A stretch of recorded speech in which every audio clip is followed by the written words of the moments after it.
¿Está bien? ¿Sí? Ok. A ver, les explico cómo es, porque así como les conté lo de la RT6, les cuento esto. Cuando uno se pone a armar un curso, como es este curso, que es un curso intensivo y demás, de mi parte yo siempre evalúo quién es el destinatario, ¿sí? En este tema, los destinatarios son disímiles, no porque sean distintos tipos de contadores, sino que tienen distintas experiencias profesionales, ¿sí? Eso implica que hay muchos aspectos o cuestiones que no se han visto, o se han visto rápidamente, o no se ha tenido la experiencia profesional. Entonces a mí siempre me parece, y es como yo he ejercido la profesión, es primero entender lo que estoy haciendo, saber por qué lo hago, en qué consiste, cómo consiste, y luego plantear un ejercicio aplicando todo esto, porque es la forma que puedo entender. Porque si no, se transforma en que yo les traigo unos ejercicios, pues yo también me lo planteé, traer mini casos, pero les traigo unos ejercicios que son como una receta para este casito, pero no son lo que ustedes necesitan, que por ahí es ver toda una dinámica para ubicarse, tal vez ver esa misma dinámica en la empresa que ustedes están asesorando. Entonces, porque uno puede plantear cómo hacer el ajuste, cómo anticuar y demás, pero la pregunta va a ser, ¿y cómo es el asiento? ¿Y qué hago al inicio? ¿Y cómo abro los libros? ¿Cómo los cierro? ¿Sí? Entonces, yo se lo planteé a Beatriz cuando llegué y le dije, mira, no traigo nada práctica, voy a hacer ejemplos prácticos mientras voy exponiendo, pero no traje nada en números, porque creo que primero hay que entender muy bien esta dinámica para después sí, en un caso integral, primero hacer, la idea que tengo armada es, primero un caso global con el deber ser, o sea, cómo debería ser, y después sobre cada, en ese mismo caso global, digo, bueno, si aplicadas las simplificaciones, ¿qué le pasa a ese deber ser? ¿Dónde se me desmorona? Porque así yo entiendo los efectos de las simplificaciones y veo qué consecuencias tiene para poder después yo como contador y como asesor decir qué excepción le corresponde o no que aplique esa empresa o no, o tiene que hacer todo. ¿Estamos? Ese es un poco la idea. Bueno, no tengo mucho tiempo tampoco. Bueno, hasta acá con el café, ¿se les generó alguna otra pregunta o algo? Pero dale. Pregunte. Pues yo sé que en el café uno se relaja y parece que el cerebro funciona mejor.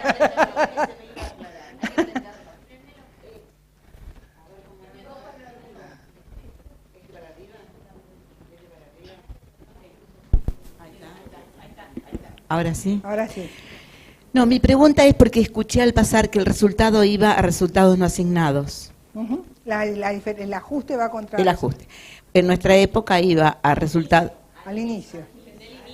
A ver, por eso... en el inicio, como yo ya tengo todo cerrado, ¿contra quién va a ir?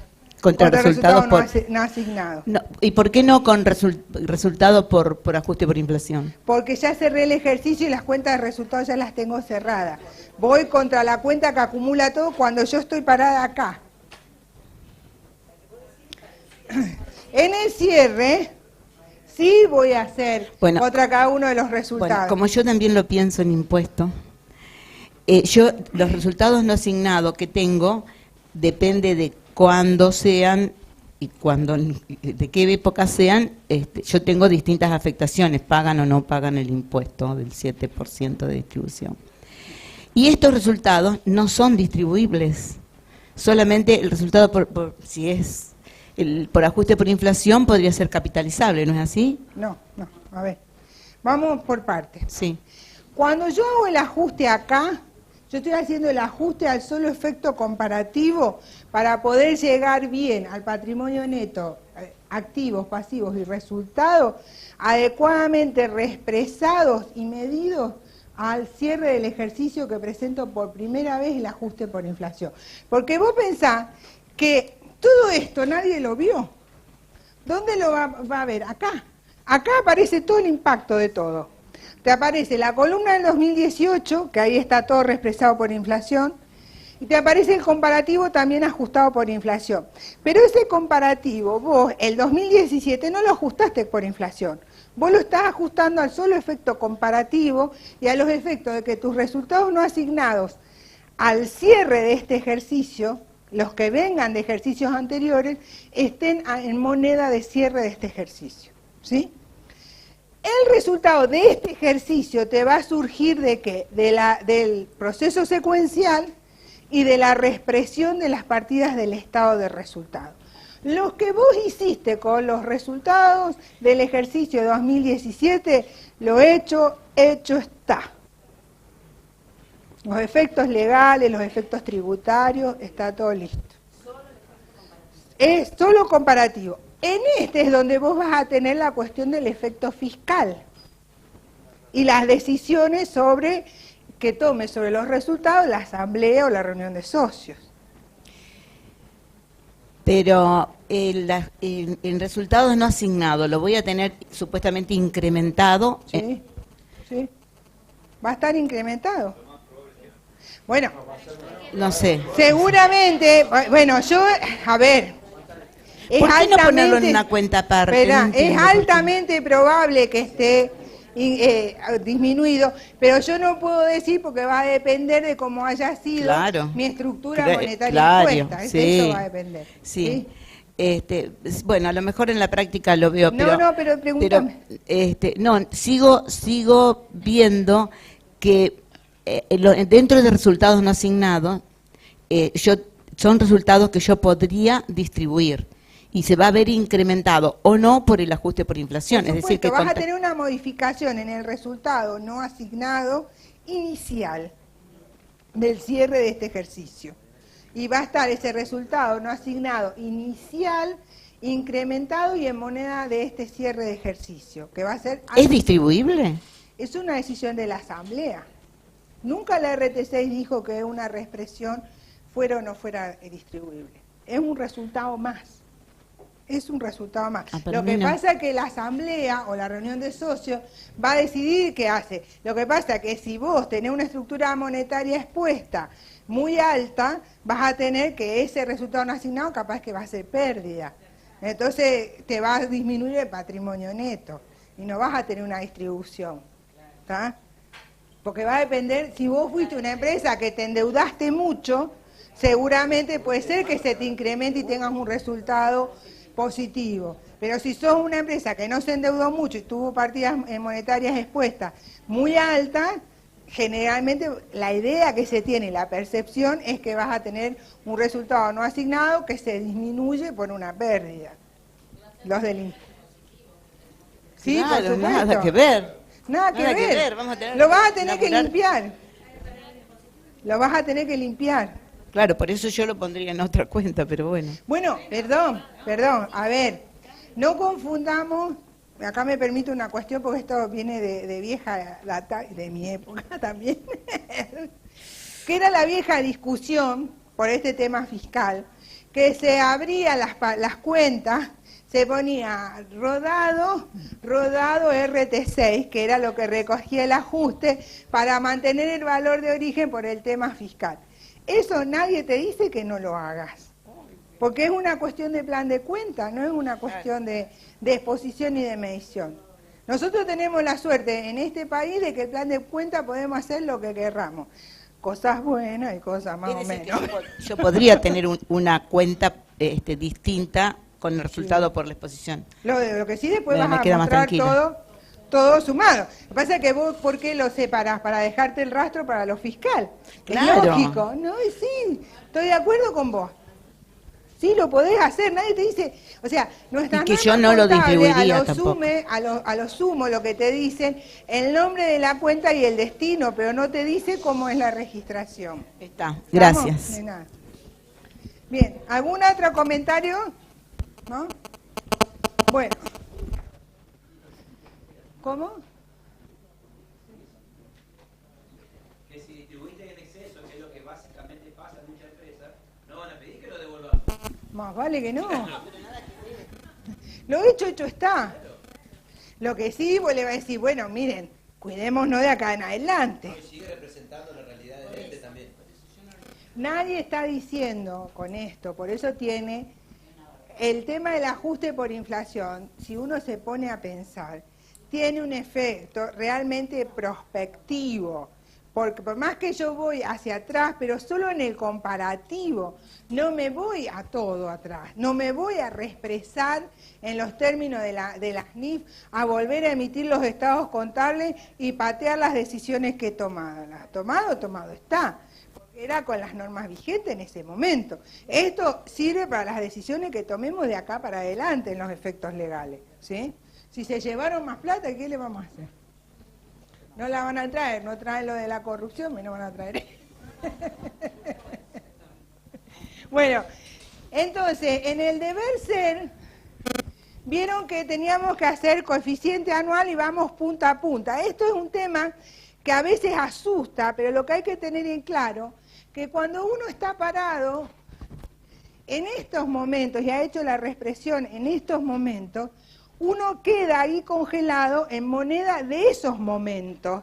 Y yo todo lo tengo que llevar ¿a dónde? A mi primer ejercicio, a mi primer estado contable ajustado por inflación.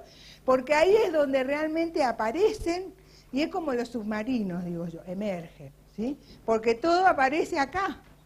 Ahí va a emerger toda la historia, porque todo ese problema va a emerger en el primer estado que presente ajustado por inflación, que es el de primero lo cerrado a partir del 1 de julio de 2018.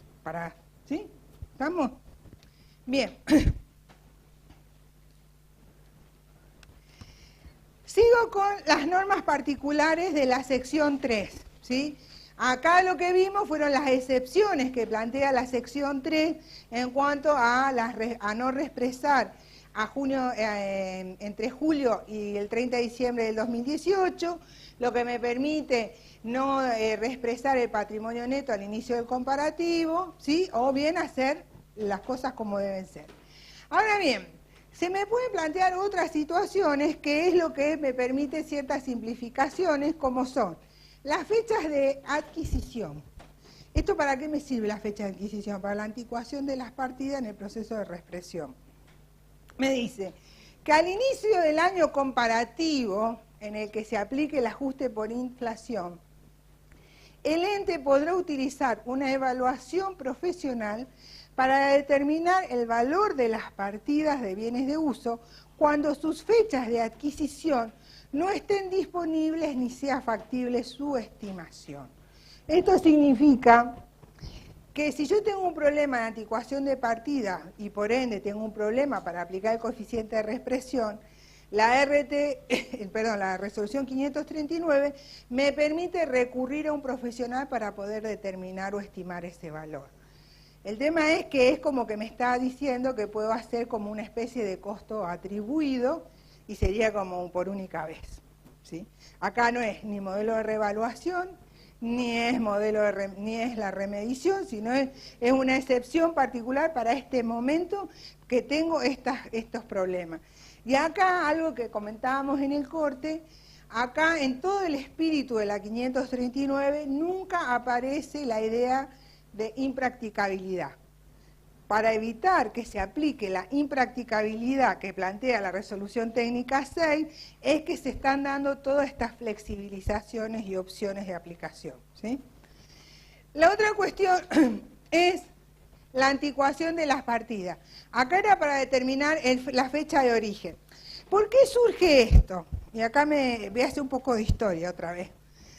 Nosotros, cuando aplicamos el ajuste por inflación, allá por el 2002-2003, se entendía que la moneda del último cierre de ejercicio, antes de aplicar el ajuste, era moneda constante de cierre de ejercicio. Por lo tanto, nuestra anticuación era lo sumo de un año, porque lo otro era moneda constante y arrancaba desde ahí por el tema de la convertibilidad.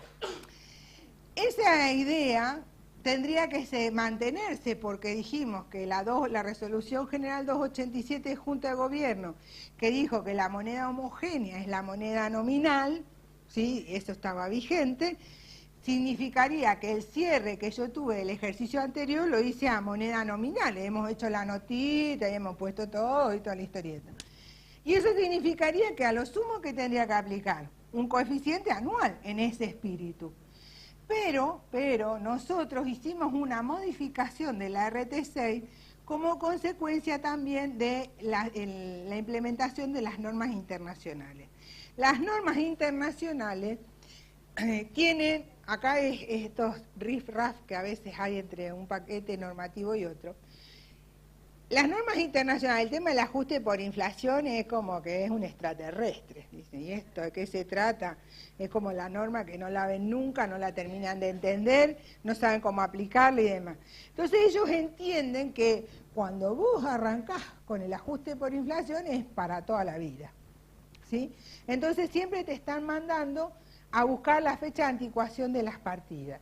En algún momento de países que entraron y salieron del ajuste por inflación, consultaron al IASBI por este tema y sacó la interpretación número 7, el CINIF 7, que es del Comité de Interpretaciones, que dice que cuando se reanuda el ajuste no hay que partir de la última valor o del último balance que se haya presentado, sino que hay que volver otra vez a la fecha de origen de la partida. Y eso es lo que se planteó acá en la modificación de la RT6, ¿sí? Y eso es lo que nosotros hoy tenemos, de que tenemos que ir al origen de la partida. Pero la 539 dice, calma, calma, calma, que yo les voy a reconocer y les voy a poner un primer tope que es 2002-2003. Porque, ¿qué me dice? Que la reexpresión realizada hasta febrero 2003 o septiembre 2003 puede ser considerada como base para la reexpresión de los activos, pasivos y patrimonio neto con fecha de origen anterior a dicha fecha. Es decir, si vos reexpresaste al 2003 y todavía tenés partidas, ¿sí?, que dijimos que quién nos podría haber quedado algún inmueble, yo puedo tomar como anticuación de partida ese valor reexpresado en febrero o en septiembre de 2003. Es decir, que me está facilitando nuevamente la historia y no ir a buscar otra vez la historia de la historia, ¿sí? Eso me facilita en la reexpresión. Lo que ocurre es que todas las otras partidas que yo tengo van a ser de fechas diferentes, ¿sí? 2006, 2014, 2008, voy a tener un popurrí dependiendo del tipo de bienes que tengo en los bienes de uso, del tipo de la composición, qué me pasa con las propiedades de inversión, ¿sí? ¿Se entendió esto? Como lo que nos facilita también la 539. La otra cuestión que me facilita es nuestro estado de flujo efectivo. No se olviden que este también goza de muy buena salud y tiene que ir ajustado por inflación, ¿sí? Y antes no estaba. ¿Eh? Antes no estaba. No, esto es algo nuevo. Lamento decirle que antes, 2002, 2003, zafamos ahí. Pero lo que pasa, si alguien se acuerda, el estado de flujo efectivo fue obligatorio a partir de los ejercicios cerrados en el 2006, que fue obligatorio para todo tipo de ente. Entonces siempre lo hemos hecho en moneda nominal. Sobre este tema, nosotros tenemos en la normativa contable vigente la interpretación número 2, me confundí con la 2. La interpretación número 2 que plantea cómo hay que reconocer el hecho de estos resultados financieros y de tenencia que impactaron en el efectivo y sus equivalentes y cómo hay que exponerlo. Lo que ocurre es que cuando yo voy a exponer este resultado financiero y por tenencia correspondiente al efectivo y sus equivalentes como causa de variación, la pregunta es cómo lo expongo y eso va a depender del método de exposición del estado de flujo que yo adopte en las actividades operativas. Recuerden que cuando uno expone el estado de flujo efectivo, las actividades de inversión y las de financiación siempre van por el método directo y las actividades operativas pueden ir por el directo o el indirecto. Yo puedo segregar o puedo mostrar separadamente el efecto de los resultados financieros y por tenencia, incluido el RECPAM, del efectivo y sus equivalentes en el caso del método directo, ¿sí? Pero lo que no lo puedo hacer es el indirecto, porque lo tengo, yo parto del último número del estado de resultados y empiezo suma, resta, que es re claro, ¿vieron? Se entiende bárbaro, es un número que sumé, resté, bueno, y hago que me dé. ¿O no? Ah, perdón, creí que estaba con los antropólogos. El que primero cierra. Bueno, lo que pasa es que si yo aplico el método indirecto, ¿sí? Yo no voy a poder mostrar esto. Entonces me dice la 539 que no me haga problema y que no lo presente y me da la excepción de la no presentación, ¿sí? De la segregación. Ni que tampoco lo exponga en notas, porque me decía, bueno, lo aplicás por el indirecto, pero mostrámelo en notas cuál es. Acá me dice, no te hagas problema, respiren. ¿Qué cosa? Yo no estoy diciendo que no. No, perdón, a ver, no malinterpreten mis palabras. El estado de flujo efectivo es un estado básico. Hay que presentarlo ajustado por inflación. Lo único que zafo de exponer es el resultado financiero y por tenencia, incluido el RECPAM, que me generó el efectivo y equivalente de efectivo. Que la interpretación número 3 me dice, la 2, perdón, estoy con los líos hoy de número, con la 2. La interpretación 2 me decía, en el directo no hay problema presentarlo en un renglón aparte. En el método indirecto, como te queda dentro del resultado, haceme una nota y mostrame cuánto es ese resultado financiero y por tenencia. Hoy la 539 me dice, si haces el directo, bueno, vos elegiste eso, hacete cargo, lo vas a tener que mostrar. Si haces el indirecto, ¿sí? Te exceptúa de mostrarlo por nota, es decir, que te queda ahí. ¿Eh? Y sí, porque tenés que tener un tema de consistencia de presentación, claro. No podés hacer uno sí y otro no. Ahora, pero viene, no se vayan que tengo más para ofrecer el estado de flujo efectivo. Voy al tema del impuesto diferido, que es otro tema, que es a quiénes les impactaría la aplicación del impuesto diferido. Serían los entes de la resolución técnica 17, que aplican RT 17, y los entes que aplican la resolución técnica 41, tercera parte, que serían los entes medianos. Me dice que podrán no reconocer la diferencia temporaria que surja de la reexpresión de terrenos, es decir, de aquellos activos no amortizables. ¿Por qué? Porque es una diferencia temporaria que no revierte. En los otros casos sí tengo que reconocer la diferencia temporaria y por ende el pasivo por impuesto diferido, porque esa diferencia temporaria va revirtiendo a través de la amortización del ejercicio. En el caso de los terrenos, y particularmente la 41 también habló el tema de las vacas madre o algo así, no me acuerdo bien del agropecuario, decía que en esos casos esas diferencias temporarias no las reconocía, pero solo para los entes medianos, eso es lo que dice la 41 puro. La 539 me dice, mire, usted que es un ente mediano puede aplicar esto de no reconocer estas diferencias temporarias y por ende el pasivo por impuesto diferido si usted tiene terreno, ¿sí? Porque son diferencias que no revierten. Pero ya que estoy, también se lo aplico a la 17, a los otros entes, al resto de los entes sin diferenciar. Es decir, que uno que puede decir, en este impacto del impuesto diferido, tenemos, por un lado, los entes pequeños, que quedan como están. No hay efecto del impuesto diferido, siguen declarándolo por el impuesto determinado, ¿sí? El asientito me dio tanto la declaración jurada, hago el asiento. Si yo soy un ente mediano o soy un ente alcanzado por la RT 17, tengo que aplicar impuestos diferidos, son diferencias temporarias y demás. Pero si esa diferencia temporaria surge de reexpresar un terreno, esa diferencia temporaria no va a ser reconocida como tal y por lo tanto tampoco voy a reconocer el pasivo por impuesto diferido, que es la otra flexibilización que trae la 539, ¿sí? Lo que sí tiene que informar en nota a los estados contables el importe de esas diferencias, ¿sí? Como para que se pueda visualizar cuál sería el efecto que tendría sobre el impuesto. A ver, me explico. Supóngase que es una sociedad anónima familiar, explotación agropecuaria, que lo único que tiene es el campo y que lo da en alquiler, o sea que no tiene otro tipo de bien. yo no voy a reconocer una diferencia temporaria por la reexpresión del campo, ¿estamos de acuerdo? Porque me permite esa excepción la 539. Pero sí le tengo que decir, mirá, que acá te está quedando esta diferencia temporaria sobre la cual siempre vas a estar pagando más impuestos, ¿sí? Por la diferencia de los valores. ¿Está claro? Eso es un poco lo que me pide la norma que lo presente. Para acá tengo.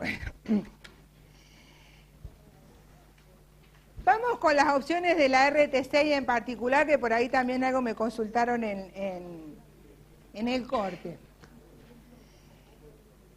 Nosotros siempre, hay algo que subyace en nosotros los contadores, es que pensamos siempre que cuando tengo que reexpresar mes por mes. ¿Sí? Tengo que tener el dato mes por mes, porque es algo que nos machacaron siempre mes por mes. Acá me permite, una opción que daba la RT6, es descomponer los saldos en periodos mayores de un mes cuando no se generen distorsiones significativas. Vamos a ver que cuando veamos el tema de RT6 volvemos a retomar este tema, pero acá la 539 lo trae y lo pone sobre la mesa. ¿Esto qué implica? Que yo puedo evaluar en función de la información, del impacto que tiene la partida en el contexto de lo que si en resultado o en patrimonio, puedo yo agrupar los movimientos bimestralmente, trimestralmente y aplicar un coeficiente promedio en la reexpresión. Eso ya va a pasar por el criterio profesional, por el impacto que tenga, pero es una opción que me permite la 539. Y la otra es optar por determinar y presentar los resultados financieros y por tenencia e incluir el RECPAM en una sola línea. Good show. Ajusto todo contra esa cuentita y que venga alguien y vea qué hay adentro. No, porque el tema era, porque lo que se decía siempre era que había que presentarlo en una forma desagregada y que la opción era en una forma agrupada cuando se daban determinados supuestos. Y siempre que uno veía la sola liñita sin desagregar, uno decía, acá me huele un poquito a cocina. Pero, es una realidad. Hoy por hoy, tratar de hacer toda esa segregación cuando tal vez no tenemos esa información y demás, no tiene mucho sentido. Y la idea es, en un ente pequeño, que cuánto le agrego de calidad a la información, que yo desagregue el resultado por tenencia de sus bienes de cambio y el resultado financiero del descubierto bancario, que tal vez es la única deuda que tenga. Entonces, esas cuestiones hacen a esta simplicidad y también de paso quiénes se suben, los grandes. ¿Sí? Porque esta opción es para todo, no está discriminado por tipo de ente. Entonces, me permite, y ahí es, ¿quién me preguntaba del asiento? Que me lo preguntaron hoy, cómo sería la registración, en la reexpresión al cierre del ejercicio de las partidas de resultados de este cierre de ejercicio, que sería el del 2018, yo cuando reexpreso todo voy contra esta cuenta. Voy haciendo porque va a ser un resultado más del ejercicio. ¿Sí? Y va a aparecer todo ahí apelotonado. Recuerden que en realidad uno lo que tiene que tener en claro desde un punto de vista doctrinario, que ahí nosotros tenemos lo que son, podríamos decir, los resultados por tenencia son el género, ¿sí? La generalidad, y después tenemos las distintas especies. Una de las especies es el resultado financiero, ¿sí? Otra especie es el resultado por tenencia de bienes con sus precios específicos y otro resultado de tenencia es el RECPAM. ¿Por qué ese lo tengo? Porque tuve partidas monetarias expuestas. Si no hubiese tenido, no hubiese tenido el RECPAM. Entonces, si uno lo piensa desde ese punto de vista conceptual, tiene razón de ser y no lo descalificamos tanto a este pobre resultado en una línea, que en realidad estoy mostrando el género en forma integrada y no desagregada. ¿Vieron qué lindo que suena? Ahí tienen un argumento para cuando le dicen que esto es una bolsa de gato. Digo, no, nosotros en forma integrada, pero no desagregada. No, más allá de la broma y el chiste, estas cuestiones que por ahí les planteo son argumentos que muchas veces en una inspección nos preguntan, y uno, por ahí estos argumentos que vienen desde el concepto contable, desde la doctrina contable, nos permite a nosotros argumentar bien en una inspección. Por eso lo digo, de cara a que si en una inspección le cuestionan este resultado, uno puede hablar de la naturaleza de esos resultados y por qué los ha expuesto así, más allá de que una norma se lo haya dicho, ¿sí? Bien, ¿comentarios sobre esto? ¿No? No veo ninguna mano levantada. El café me parece que se les hizo. Vamos con la información a presentar, ¿sí? ¿Qué me dice la 539? Como siempre, esto es, les podría decir, es una regla en exposición.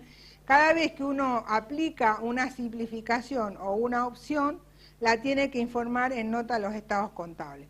¿Ustedes se acuerdan cuando aplicábamos el anexo de la RT17? Había que decir cuáles eran las excepciones, cuando tuvimos unas excepciones a través de resoluciones de Junta de Gobierno. Siempre tenemos que aclarar qué excepciones hemos aplicado para que el usuario entienda qué es lo que está mostrando ese estado financiero.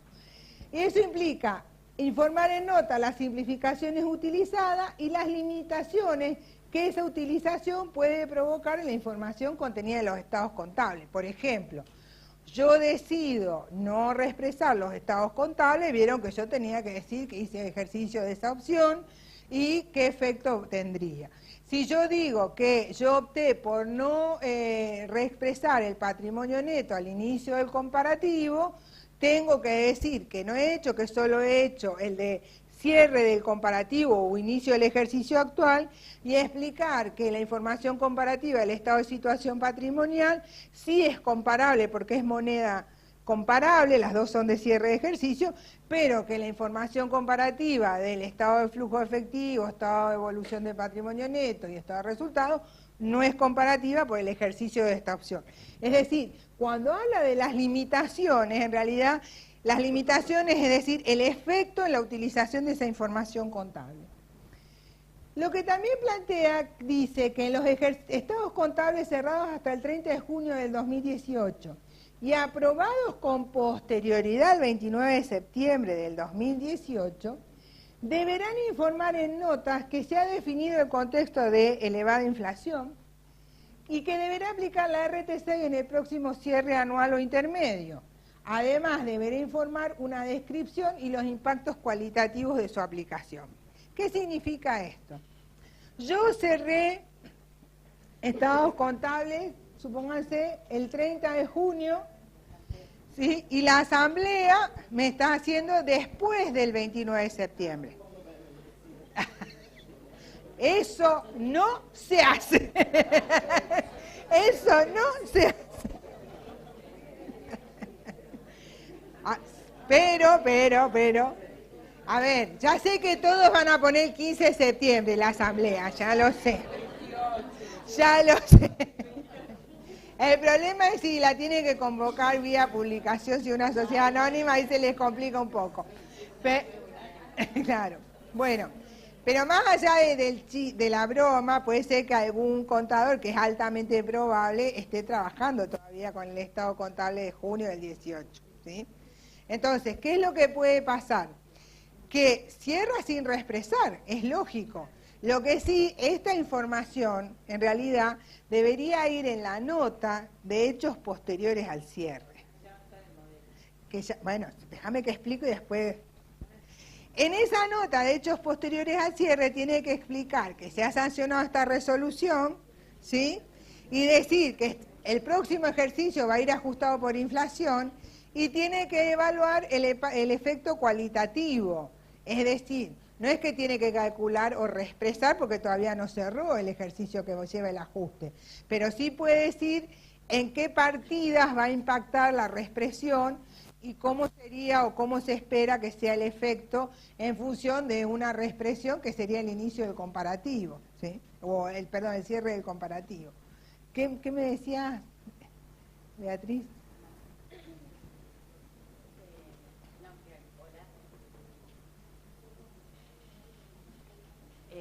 Que acá, bueno, puede haber casos en que ya se presentaron estados contables que obviamente, como no estaba la norma, no nos vamos a hacer problema, y que para tranquilidad de todos está ya listo para salir el modelo de nota, ese que vos decís, de hechos posteriores, que, bueno, que obviamente no es copiar y pegar, pero cada uno sabrá si lo puede adaptar a sus circunstancias. Sí, en realidad, bueno, lo voy a decir al final cuando hago el cierre con todo lo de 664. Quedó claro esto, o sea, como siempre vieron cómo estaba el modelo de nota de la interpretación 8 y de la RT39 y demás, siempre se trata de facilitar en este sentido la redacción para que no haya confusión en los usuarios de estados contables. Bien. Bueno, se cae. Ahora bien, si el ente cerró entre el 1 de julio del 2018 y el 30 de diciembre del 2018 y opta por no aplicar la reexpresión, o sea, no aplica la 539 y por ende no aplica la RT6, debe informar por nota la opción que eligió, los impactos cualitativos que su aplicación implicará, es decir, nuevamente en qué partidas y qué efecto tendría. Acá, a ver, está bien, yo opté por no reexpresar, no puedo dar el efecto cuantitativo, eso está claro. Pero el cualitativo, la calidad va a ser mejor que el del otro, ¿sí? Porque el cualitativo tengo los números sobre los cuales teóricamente tendría que aplicar, hasta podría llegar a dar una idea de cuál podría ser la tendencia de ese resultado en función de cómo ha sido la estructura monetaria del ente. Y él también dice que en forma opcional, si es muy prolijo, hace muy bien todo, ¿sí?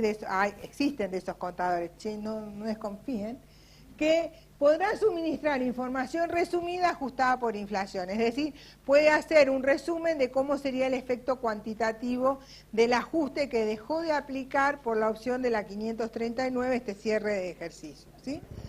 Ahora,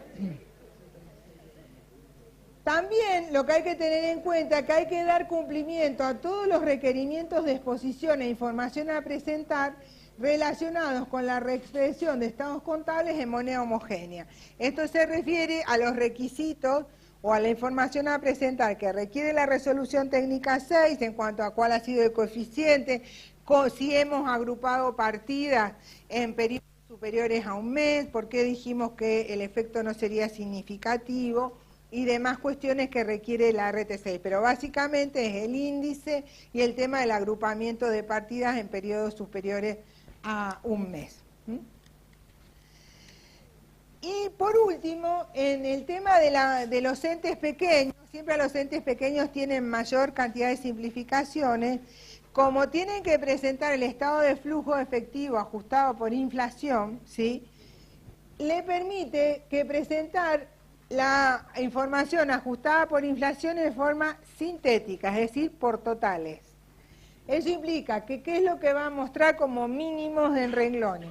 El saldo al inicio, como siempre, el saldo al cierre y la variación, esto lo tenemos, pero la explicación de las causas que generaron esa variación, es decir, varias causas operativas de inversión o de financiación, en lugar de mostrar el detalle, puedo mostrar solo los totales. Esta excepción es solo para los entes pequeños, es decir, se les facilita la aplicación o la presentación del estado de flujo efectivo ajustado por inflación. ¿Alguna duda o comentario hasta acá?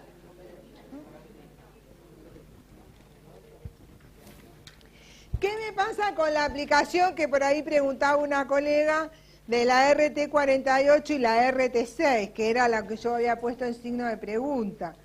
Que si la RT48 se iba a considerar o no un ajuste parcial en este contexto que teníamos. La resolución 539 expresamente dice que pueden tener una interrelación en su aplicación en determinados periodos, es decir, una no excluye a la otra. Hay que tenerlo en claro eso. Porque el objetivo en esta resolución es permitir que su aplicación sea flexible. ¿Esto qué implica? Si yo tengo un cierre que tal vez pensaba optar por aplicar la RT48, como sería hacer acá en contexto de Santa Fe, porque tengo un cierre que tal vez en este periodo podría estar aplicando RT48, porque era hasta el 30 de diciembre de este año, yo puedo aplicar la RT48 y después aplicar la 539 y la RT6 reexpresando. ¿En qué me juega esto? Primero, me va a jugar en la contrapartida del ajuste. Si aplico RT48, ese ajuste no va a ser resultado, sino va a ser resultado diferido, va a ser el saldo por remedición a RT48. Primera cuestión. Segundo, ese valor remedido se me transforma en ¿qué? En un costo atribuido, y yo podría decir, si coincide con este cierre, ¿sí? Se me transforma en ¿qué? Moneda de cierre de ejercicio, porque está remedido al cierre. Porque acá hay algo que nosotros desde el punto de vista académico y desde la universidad a veces nos perdemos o hacemos demasiado hincapié en esta cuestión de la clasificación de las partidas en monetarias y no monetarias, ¿sí? Y que si es monetaria, que si no es monetaria y demás. Pero desde un punto de vista práctico, uno cuando mira un balance de sumas y saldos, la pregunta que se tiene que hacer es si esa partida, ese saldo, es moneda de cierre de ejercicio o es moneda de una fecha anterior. Si es moneda de cierre de ejercicio no tengo que hacer nada. Ejemplo, yo tengo una partida no monetaria por excelencia como son los bienes de cambio, ¿sí o no? Pero si mi criterio de medición es costo de reposición al cierre, está en moneda de cierre, no tengo que reexpresar nada, ¿está claro? A pesar de que es no monetaria. Por eso digo que este tema es más de una cuestión de doctrina y de explicación de dinámica del ajuste en un contexto más universitario que en un contexto de ejercicio profesional uno lo que se pregunta es si es moneda de cierre o no es moneda de cierre. Entonces, ¿qué es lo que pasa? Si yo he aplicado remedición de un bien de uso, ¿sí? Porque lo he aplicado, me encuentro que he remedido al cierre y por lo tanto, si la remedición corresponde a la fecha de cierre de este ejercicio, ¿qué voy a hacer? Yo ahí voy a tener que ya está en moneda de cierre y no tengo que hacer más nada, no tengo que reexpresar ni nada. Ahora, ¿qué pasa si yo apliqué remedición en un cierre al 30 de junio del 2018? O sea, ahí hice remedición porque estaba en el contexto, ¿sí? Pero yo voy a reexpresar ¿cuándo? El próximo ejercicio, recién, en función de la 539 y la 76. Esa remedición para mí va a ser un costo atribuido con fecha de origen junio 2018. Y voy a aplicar el coeficiente en el próximo cierre que corresponda a junio 2018. Me explico en el ejemplo, es decir, que esa remedición pasa a ser moneda de cierre del ejercicio que apliqué la remedición, ¿sí? Y después veré si coincide con el ejercicio que estoy haciendo el ajuste por inflación, no hago nada, y si no coincidió, deberé reexpresarlo desde esa fecha. En este mismo sentido, hay que tener en claro que yo puedo tener, porque muchos pensaron, bueno, con el ajuste por inflación, chau, chau, modelo de revaluación en los bienes de uso. Y en realidad yo digo chau, chau, nada. Porque en realidad hay que entender que el modelo de la revaluación de la 17 en los bienes de uso es un criterio de medición periódica. No es un revalúo técnico por única vez, porque muchas veces en la jerga se dijo, lo que trae la modificación ahora de la revaluación es un revalúo técnico. Lamento decirle que no. Es un modelo de revaluación periódica, es un modelo de medición periódica que mido a un valor razonable. Y eso implica que lo hago cada cierre de ejercicio. Que la RT17 me permita no hacer una comparación o una medición cada cierre de ejercicio entre 3 y 5 años en función de la significatividad, no quiere decir que sea un revalúo técnico, porque yo más tarde o más temprano en el 5.º año tengo que volver a calcular su valor razonable y hacer la registración de su medición, ¿sí? Entonces, si yo vengo, ¿por qué hago esta aclaración? Pues si yo vengo aplicando un modelo de revaluación, yo... perdón, estoy hablando de la RT31, porque yo la conozco. Perdón. Yo porque lo veo como criterios de medición y no por normativa. Yo lo que me estoy refiriendo a todo esto del modelo de revaluación es la resolución técnica 31 que modificó la 17 e incorporó el modelo de revaluación. Entonces lo que les decía, que si yo estoy aplicando modelo de revaluación, lo único que tendré que ver es si la revaluación la he hecho en este cierre de ejercicio o es una revaluación que vengo dentro de esos 3 o 5 años y hacerla nuevamente al cierre para el tema de la medición y que esté en moneda de cierre. ¿Está claro? No es que yo tengo que tomar esa revaluación y reexpresarla, no, porque ahí sí que hago una mezcolanza. A ver, doy un ejemplo. Yo tengo rodados que estoy aplicando modelo de revaluación según la resolución técnica 31. Ese rodado, como tiene un valor razonable de observación directa, porque tengo el mercado del usado, yo allá por el 2016 decidí a mi planta de los acoplados o de los camiones, decidí aplicar el modelo de revaluación, ¿sí? Eso implica, lo apliqué en el 2016, reconocí el saldo por revaluación, lo controlé en el 2017, no había variaciones significativas, no volví, solamente amorticé, porque estaba dentro de los 3 o 5 años que me dice la 31, pero llega 2018 y tengo que ajustar por inflación por la 539 y la RT6. Lo que tengo que decir no es que voy a tomar la revaluación del 2016 o 2017 y la voy a reexpresar, no.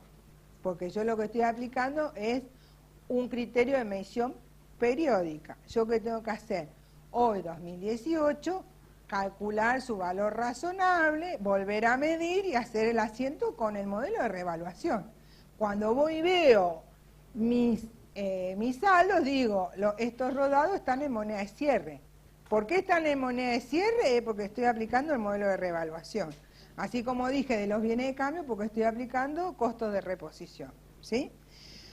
Algo que puede ser muy útil para que, por lo menos a mí en la profesión, me fue muy útil en el 2003 y en el 80 y tanto que hice, es seguir esta regla. Primero mido, después reexpreso.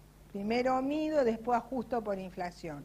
Eso implica que primero voy a medir según los criterios que ha elegido la empresa para aplicar a su patrimonio.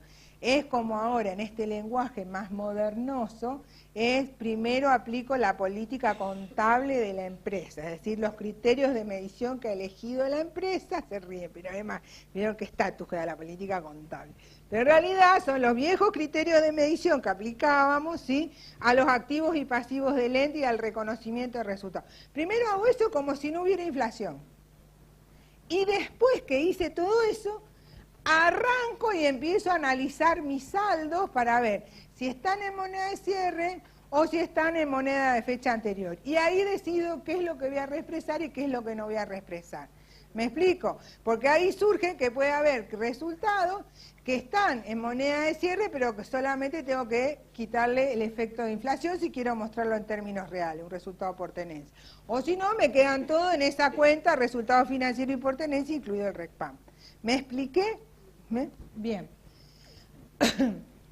Entonces, volviendo a la 48 y a la RT6, que me desvié, pero me parecía que servía para que quedara bien el ejemplo, los importes que surjan de la aplicación de la RT48, o sea, de la remedición, dice que podrán ser considerados como importes expresados en moneda de poder adquisitivo al momento de la remedición, que era lo que explicábamos, o bien no considerar la remedición. Ahí, ¿qué significa? Lo considero como un ajuste parcial, lo saco, y reexpresar los activos de acuerdo al procedimiento de la RT6. ¿Se entiende? O sea, que acá cada uno va a elegir y va a definir qué es lo que quiere hacer en cada empresa. Sí, allá hay un micrófono, allá arriba.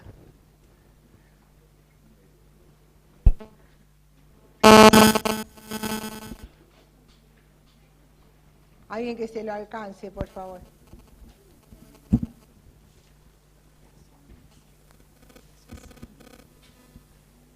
Hola. Sí. Hola. En el ejemplo que usted dio, una empresa que cierra el 30 de septiembre de 2018 y opta por aplicar la RT48, ¿la comparabilidad se sigue haciendo con los valores históricos? O sea, una empresa que opta por hacer una tasación de los inmuebles, valúa al 30 de septiembre de 2018 valor corriente y lo compara con el valor histórico de esos inmuebles y eso va a la reserva. Sí. o Así. lo tienen que hacer No, es así, comparás con valores históricos porque primero medís y después reexpresás. Y en este caso particular, esta medición te obliga a ir a un saldo por remedición. Y surge de comparar el valor histórico con el valor remedido. Ahí no juega para nada la reexpresión. y a fines comparativos sí habría que reexpresar el saldo al inicio. No, porque al inicio teóricamente no pudiste aplicar remedición porque no estaba vigente la 48. Porque la 48 tiene vigencia hasta el 31 de diciembre del 17 y 30 de diciembre del 18. No, me refería ¿sí? al ajuste por inflación, al ajuste por inflación de esos inmuebles. Sí, Sí. para a los efectos comparativos reexpresaría ese valor de costo. Sí, sí porque además vos vas a tener una nota, cuando vos expliques los criterios de medición aplicados, vas a explicar que con respecto al ejercicio anterior, vos has aplicado el modelo de remedición. No, lo que preguntó, a ver, que no se confunda, él preguntó al efecto comparativo, porque si él remide hoy, septiembre de 2018, él tiene un septiembre de 2017 a costo. Entonces, ese costo le va a quedar, ¿en qué valor? Le va a quedar a valor histórico reexpresado a septiembre de 2018 a efecto comparativo. Pero el efecto, o sea, va a tener los dos importes. Lo que va a tener que explicar en nota que este importe es un costo reexpresado y este es un valor remedido. Que eso tiene que estar en la nota de criterio de medición. ¿Se entiende eso? ¿Sí? ¿Quedó claro? ¿Sí? ¿Alguna otra pregunta? Puedo seguir, que estoy en la fase final, que ya los maté bastante. Bueno, y llegamos a la RT6. ¿Vieron? La 539 se llevó el estrellato y llegamos a la RT6. De la RT6 yo he tomado lo que quedó de la pobrecita, ¿sí? Porque quedaron así, como diseminados, parece un Frankenstein la pobre, porque tiene un pedacito de cada cosa. Lo más importante que hay que tener en cuenta es este proceso secuencial, porque es muy importante para poder determinar el resultado del ejercicio por diferencia patrimonial, sin necesidad de ir a hacer el cálculo de todas las partidas. También me sirve como un elemento de control en el cierre del ejercicio actual. ¿Qué es lo que hago? Yo tomo el patrimonio neto al inicio del comparativo, ¿sí? Para determinar al cierre del comparativo, al inicio del ejercicio actual para poder determinar al cierre del ejercicio actual. Tomo el patrimonio neto al inicio. ¿Qué hago? Le sumo el neto a las variaciones cuantitativas. ¿Qué variaciones cuantitativas serían? Distribución de utilidades y aporte de los propietarios. Esas son fundamentalmente. Pero, me aparece una que me puede jugar, que ¿cuál es? La de saldo por remedición de la RT48, ¿sí? Porque es un resultado diferido que si es este ejercicio me puede aparecer como variación cuantitativa, ¿sí? Ahí determino cuál es el patrimonio neto a inicio corregido por variaciones cuantitativas y le aplico el coeficiente anual. ¿Qué coeficiente anual? Si yo estoy al inicio del comparativo, lo llevo todo ¿a dónde? Al cierre del comparativo. Si estoy al inicio del ejercicio actual, lo llevo todo al cierre del ejercicio actual. Ahí es donde aplico el coeficiente punta a punta que habíamos visto, ¿sí? ¿Y qué hago? Digo, patrimonio neto al cierre del ejercicio que sea, en moneda de cierre de ese ejercicio, menos este patrimonio neto inicial, corregido pero reexpresado a este cierre, y por comparación de patrimonios netos en monedas de cierre los dos, me da el resultado del ejercicio global, último renglón del estado de resultado, ¿sí? Ese resultado del ejercicio es en moneda de cierre. En la moneda de cierre será en función de cómo estoy haciendo el cálculo del patrimonio neto para los que me preguntaban cómo hacía ese cálculo. ¿Cómo hago este patrimonio neto al cierre en moneda de cierre? Y reexpresaré los activos a moneda de cierre y los pasivos a moneda de cierre. En general, si yo pienso en un ente pequeño, lo único que voy a reexpresar será los bienes de uso, alguna propiedad de inversión y nada más, ¿sí? Y me da el resultado del ejercicio en moneda de cierre. ¿Por qué me sirve esto? Porque yo después, cuando reexprese las partidas del estado de resultado en el cierre que presento la reexpresión, reexpreso todas las partidas del estado de resultado y me va a dar un número. Y ese número, contra esto, ¿qué me va a dar? Mi resultado financiero y por tenencia, incluido el RECPAM, porque es la única partida que la puedo sacar por diferencia, ¿sí? También eso me sirve como control, porque yo, si voy a registrar el ajuste, como es lo que tengo que hacer, ¿qué voy a hacer? Ese saldo de mayor de esa cuenta me tiene que coincidir con esto. Por eso digo que me sirve también de control. Primero para ver la consistencia, pero también después me sirve como control del ajuste cuando lo registro. ¿Qué tengo que hacer para reexpresar las partidas? Cuando yo hablo de reexpresión, sí, perdón, sí, ahí en el medio, ahí está.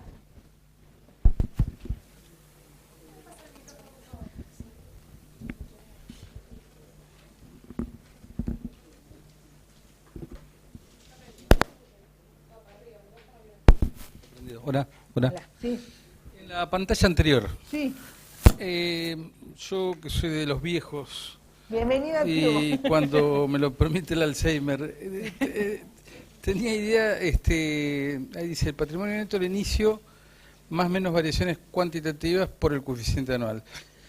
Yo recuerdo que si había una disminución por dividendos, no le hacía el coeficiente anual, sino que tomaba el coeficiente desde el mes de la distribución del dividendo.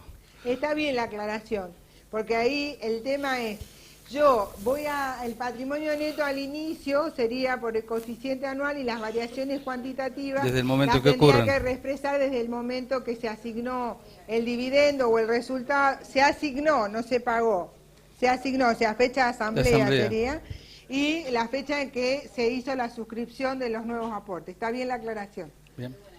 ¿Sí? Sí. Es de la vieja época. De los viejos somos buenos. Y después otra cosa que todavía no estoy muy convencido, que cuando me lo permite el Excel lo veré, es el estado de flujo de efectivo, que ahí en realidad, a diferencia de los otros estados, hay un verdadero origen y aplicación de los montos nominales, sin actualizar. Porque toda la charla tiende a que tengo que actualizar todo y reexpresar todo por el coeficiente anual. En el estado de flujo efectivo no lo veo tan claro. Sí, salvo que después lo veamos cuando venga el ejemplo. Ahí, a ver que Beatriz quiere aportarnos algo. Probablemente después se te aclare, Guillermo, porque en realidad también va a pasar en el estado de flujo efectivo, que no es que vas a tener que actualizar, pero también vas a tener que hacer que el efectivo al inicio, llevarlo de punta a punta, lo vas a tener que llevar al cierre, por ese coeficiente anual, para comparar caja al cierre con el efectivo al cierre. No es que ajusto caja, no sé si me entiendes. No ajusto caja. Lo que, a ver, vamos a trabajar entre las dos, Beatriz. Vos cuando tenés el estado de flujo efectivo tenés el cierre actual y el anterior. El anterior, el efectivo y equivalente del anterior lo tenés que traer reexpresado a este cierre para que sean poder adquisitivo comparables, si no, no sería. Sí, está bien. Claro. No, pero la pregunta de él va a la de las causas de variación de este ejercicio, ¿verdad? Sí, y más complicado el anterior todavía, me parece. El no, comparativo. Porque el anterior iría como punta a punta. El problema es que nosotros desde el punto de vista del efectivo y sus equivalentes, nosotros siempre vemos que sus causas de variación se pueden haber generado por actividades operativas, algo muy concreto. Pero ahora me aparece otro elemento, que es el RECPAM, que también me hace que varíe ese efectivo y sus equivalentes. No en la cuantía, sino como causa de su variación. Entonces, seguramente lo vamos a terminar de entender con el ejercicio, que vamos a ver cómo juega, pero ahí está el problema, porque aparece un nuevo resultado que quien lo genera per se es el efectivo y sus equivalentes, que es el RECPAM, porque en realidad es el responsable de ese RECPAM que yo reconozco por vía indirecta. Bien, ¿sí? Bueno, lo veremos con el ejercicio, gracias. Bueno, esto es como, vea el próximo capítulo.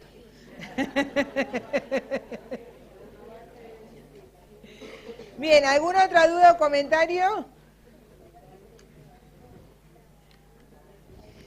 Bien, ¿cómo hago para reexpresar las partidas? Acá aparece algo que es, primero segrego los componentes financieros implícitos en cuentas patrimoniales y de resultados.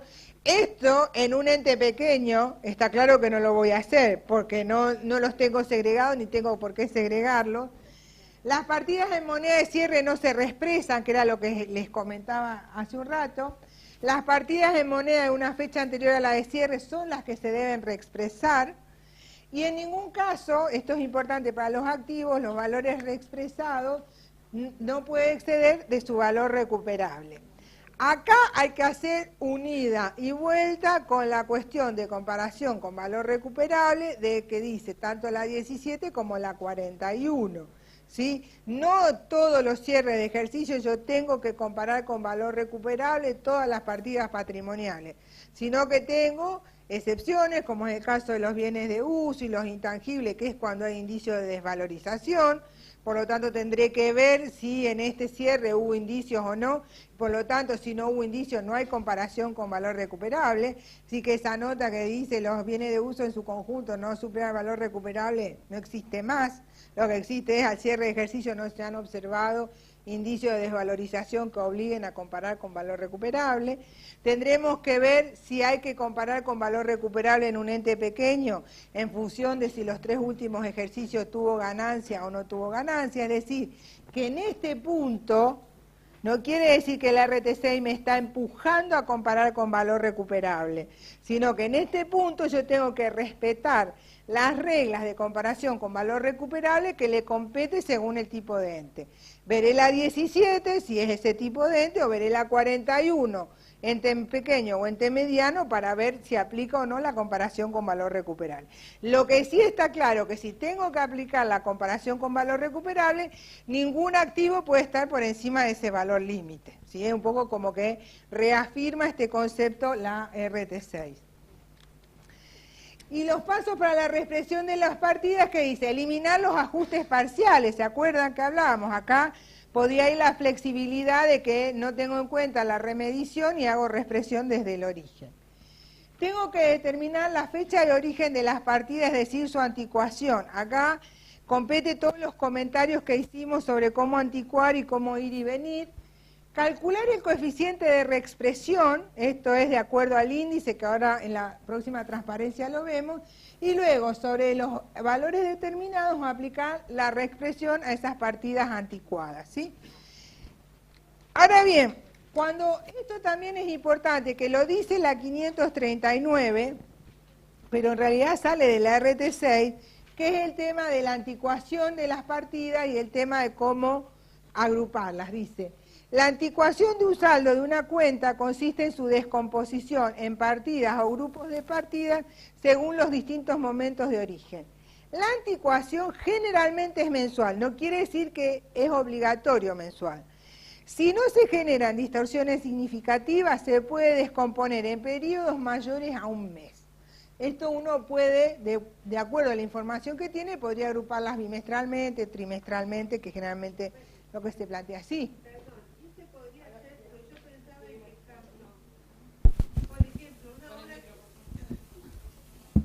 ¿Se puede aplicar ese criterio de agrupar partidas? Por ejemplo, una obra en construcción, donde uno va acumulando las inversiones que se van haciendo, pero como no está habilitado, todavía no comenzó a amortizar, y quizás esa obra lleva 2 o 3 años.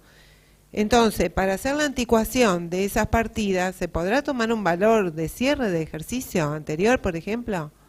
No, porque vos tenés inversiones en moneda de distinto poder adquisitivo. Sí. Y además vos ahí no tenés un problema de anticuación porque tenés los certificados de obra. O sea, Sí. ahí tenés las sumas invertidas y la fecha. Sí, O o sea, sea que ahí no se puede aplicar. No se puede aplicar porque tenés claramente el rastro para poder anticuar y para poder reexpresar. No tenés ni un problema de estimación, que es una de las excepciones, ni un problema de anticuación porque tenés certificado. Sí. Bueno, qué pena. Lo siento. ¿Algún otro comentario de esto?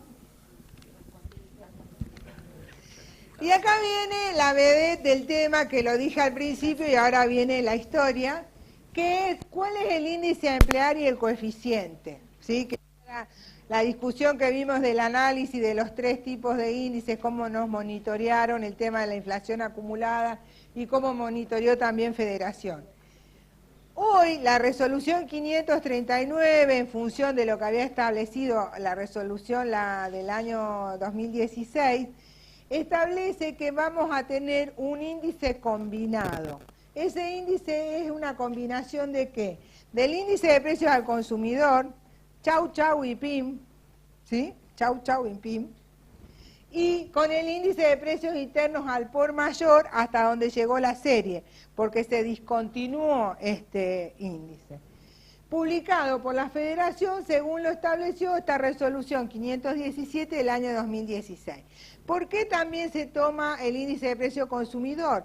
Porque es el índice que va a tomar las empresas que apliquen NIF. Entonces, para no apartarnos, también vamos a seguir con índice de precio al consumidor. Primer argumento. Segundo argumento es el índice que va a utilizar el fisco para determinar si se hace o no el ajuste por inflación impositivo. Entonces no podemos estar hablando de una reexpresión con distintos coeficientes calculados sobre índices diferentes. Por eso es esta decisión de una combinación del índice de precio consumidor con índice de precios internos mayoristas. La metodología del empalme, porque estos son dos series de índices distintos, que algunos publicaron números índices y los otros solo están publicando variaciones o coeficientes. Entonces, ¿qué es lo que se ha hecho? Hay una metodología de empalme que ha publicado la Federación de Consejos el viernes, está publicado en internet como noticia en la página de la Federación, y que está en un periodo de consulta, pero solo la metodología de empalme. O sea, ver si estadísticamente está bien hecha la metodología y los cálculos, y esos índices ya están publicados en la página web de la Federación. ¿Hasta cuándo se puede comentar sobre la metodología de empalme? Hasta el 29 de octubre del 2018. Esto es algo totalmente excepcional, porque de acuerdo a la reglamentación no tenemos ningún periodo de consulta de 10 días, pues son 10 días. En realidad acá lo que se ha planteado es, como no es una RT, sino es una metodología, y por todas las implicancias que puede tener, es que se somete a consulta para ver si hay algún comentario en cuanto a la metodología del empalme. Es decir, que lamento decirle que tenemos casi todo para hacer el ajuste, ¿eh? No hay excusa, no tenemos excusa. El día 25, este jueves, hay reunión de Cencia presencial en Buenos Aires, y sé, por el coordinador del comité de auditoría, que se ha trabajado sobre los distintos tipos de informes y sobre las notas a presentar. Así que estimo que sobre fin de mes podemos llegar a tener ese material también disponible. Y por último, les quiero comentar que estos resultados financieros y por tenencia, incluyendo el RECPAM, que es un tema que trata la RT6, dice que se determina por diferencia entre el resultado del final del periodo, de acuerdo al proceso secuencial, que es lo que vimos en los cuadritos, y el subtotal de las partidas de resultados reexpresadas al cierre, o sea que es un número. Generalmente es la contrapartida neta de los ajustes a las partidas patrimoniales y de resultados que se han reexpresado a moneda de cierre. Es decir, para quien me preguntaba, la registración al cierre del ejercicio de los saldos de cierre va a ir todo contra esta cuenta. Las reexpresiones anteriores van todos contra resultados no asignados, ¿sí? Y por último, ¿qué pasó con nuestro amigo el decreto? Sigue vigente y le queda poca vida, porque se ha presentado un proyecto de ley que ya tiene despacho de comisión, donde se está proponiendo que se modifique el famoso artículo 10 de la ley de convertibilidad, donde se dice que los estados contables no están alcanzados por el tema de la reexpresión, sino que es otra magnitud, lo que originalmente se dijo allá por el año 95, y también se propone derogar la modificación del decreto 1262, el que puso la no aceptación de balances reexpresados, para que se puedan presentar estados contables reexpresados. Esto hay un despacho de comisión del proyecto de ley y se estima que de acá a unos días o el mes que viene ya tendríamos la derogación del ajuste. Es decir, que poco a poco vieron que se nos van acabando las excusas, ¿sí? Porque antes era Lo que ocurre es que mientras esté vigente el decreto, vamos a tener un dictamen que, corregime, va a ser de acuerdo a marco de cumplimiento. ¿Cómo es? Dale. Ahí ayúdame vos. No es para complicar ahora, quizás porque la verdad que hay que evaluar cada situación. Pero ahí vamos a tener que ver si el organismo al cual el balance se presenta va a aceptar el estado contable ajustado que vamos a hacer por la norma contable profesional, y si no, en ese caso vamos a opinar sobre un marco razonable como lo establece el RT37, y si no, como también lo establece el RT37, vamos a tener que opinar sobre un marco de cumplimiento. Exacto, sobre un marco de cumplimiento. Eso va a depender de cómo, si el 664 sigue vivito y coleando o si ya ha sido derogado. Y mis reflexiones finales, les digo, hemos vuelto, esto volvió para quedarse, tomémoslo con cariño, que tenemos para 4 o 5 años de tener que aplicar esto. Seguramente que a medida que vayan pasando los cierres de ejercicio nos vamos a ir haciendo más expertos, piensen que tenemos mucha tecnología, gracias a Dios tenemos los Excel que son fantásticos. Cuando yo hice mi primer ajuste por inflación, lo hice con una cifra con papel y unas planillas, todo con lápiz, y daba vuelta el rollito de papel para aprovechar y tener todos los cálculos ahí a ver qué hacía.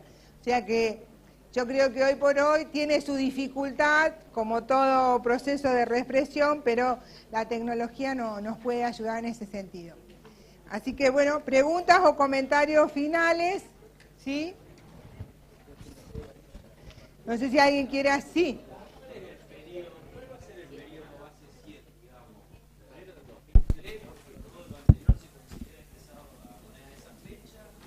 Es que depende. Todo va a depender de, primero, una cosa, cuando uno habla de base, está hablando de los índices y de los coeficientes. Y en este sentido, acá ha habido un empalme de índices, entonces hay un índice que está con base 2016 y hay otro índice que viene con la base anterior del IPIM.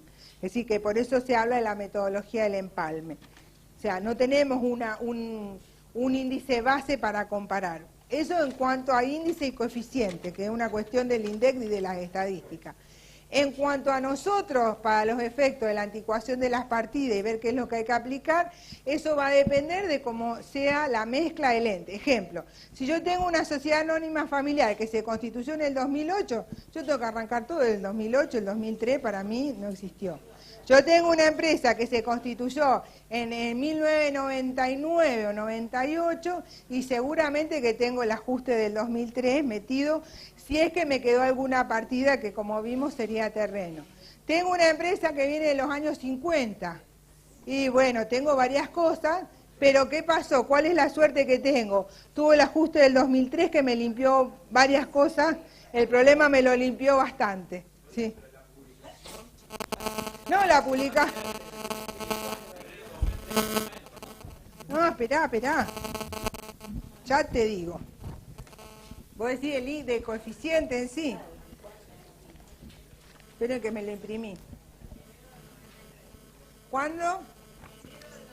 Enero del 93. Tenés 25 años. Acá. Esto es lo que se publicó, que está en la página web de la Federación, donde habla de la metodología, o sea, del empalme de los índices, y como muy bien dijo la colega, me pareció que era enero del 93, ¿sí? Y ahí está los coeficientes. Bueno, que hubo INDEC. Hubo, nada más que los índices no eran confiables. No podemos decir que no teníamos estadística, había. Pero lo que pasa es que estaban un poco tocados los índices.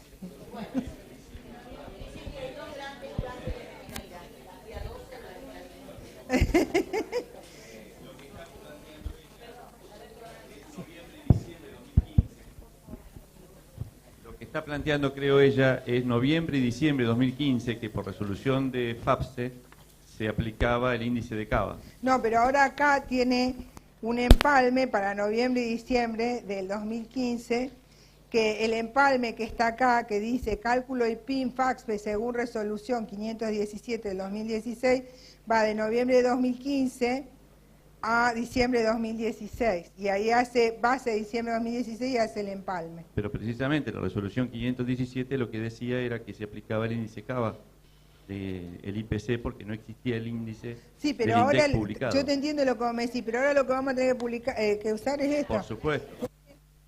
O sea, lo que se dijo en ese momento era cierto porque no teníamos nada, pero está bien. Bien. ¿Alguna otra duda o comentario? Bueno, junten valor para aplicar la 539 junto con la RT6. Espero que les haya sido de utilidad y gracias por este tiempo.